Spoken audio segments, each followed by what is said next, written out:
বন্ধুরা, আমি রিয়ার আমার রান্নার রকমারি চ্যানেলে আর একটি পর্ব দেখার জন্য সবাইকে ওয়েলকাম জানাই। তোমাদের সাথে শেয়ার করব নিরামিষ পুঁই শাকের ঘ্যাট, যেটা আমরা পুজো বাড়িতে খিচুড়ির সাথে প্রায় খেয়েই থাকি। আর নিরামিষের দিনে বাঙালি বাড়িতে প্রায় পুঁই শাকের ঘ্যাটটা হয়। রেসিপিটা স্টার্ট করা যাক, শুরু থেকে শেষ পর্যন্ত দেখার অনুরোধ রইল।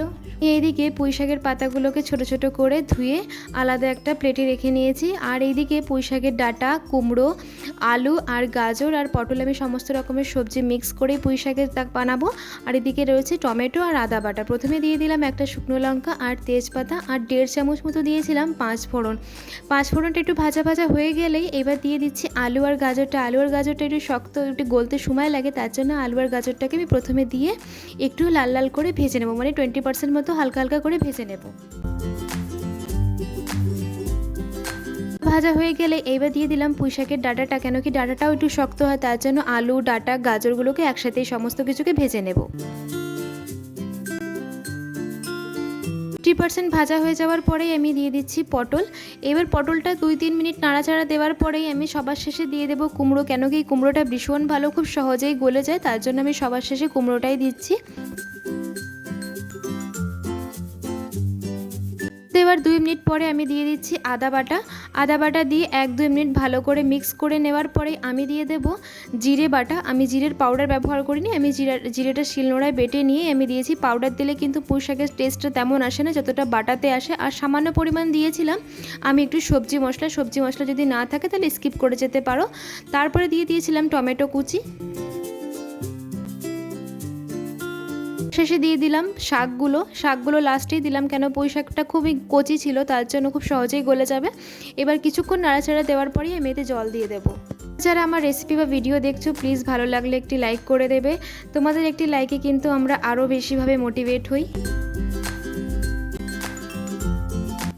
পরিমাণ মতো দিয়েছিলাম হলুদ।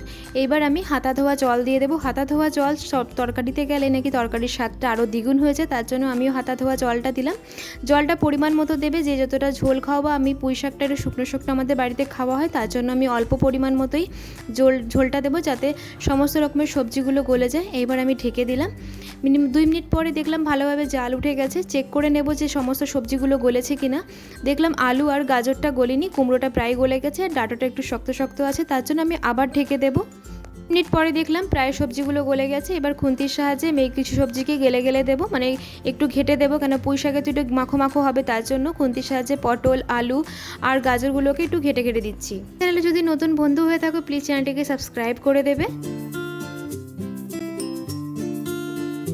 প্রায় তৈরি হয়ে গেছে। দিয়ে দিলাম ভাজা মশলা, জিরে, ধনে, মৌরিকে একটু শুকনো খোলায় ভেজে নিয়ে একটু রোস্ট করে নিয়ে দিয়ে দিয়েছি। একটু কিছুক্ষণ নাড়াচাড়া, 1 মিনিট মতো নাড়াচাড়া দেওয়ার পরে এবার মতো দিয়ে দিলাম মিষ্টি। যে যতটা মিষ্টি খাও সেই অনুযায়ী দেবে। দেওয়ার পরে 1 মিনিট মতন একটু নাড়াচাড়া দেওয়ার পরেই গ্যাসের ফ্লেমটা অফ করলাম। এবার চলো সার্ভ করে নেওয়া যাক। পুঁই শাক সম্পূর্ণভাবে তৈরি হয়ে গেছে। আমি একটি মাটির পাত্রে পরিবেশন করছি, কেন কি মাটির পাত্রে খাওয়ার স্বাদটা আরও দ্বিগুণ হয়ে যায়।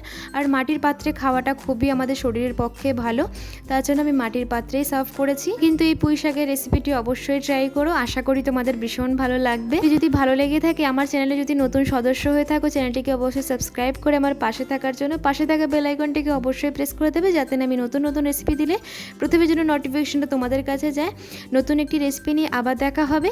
আসি তাহলে, সবাই ভালো থেকো, সুস্থ থেকো, ধন্যবাদ।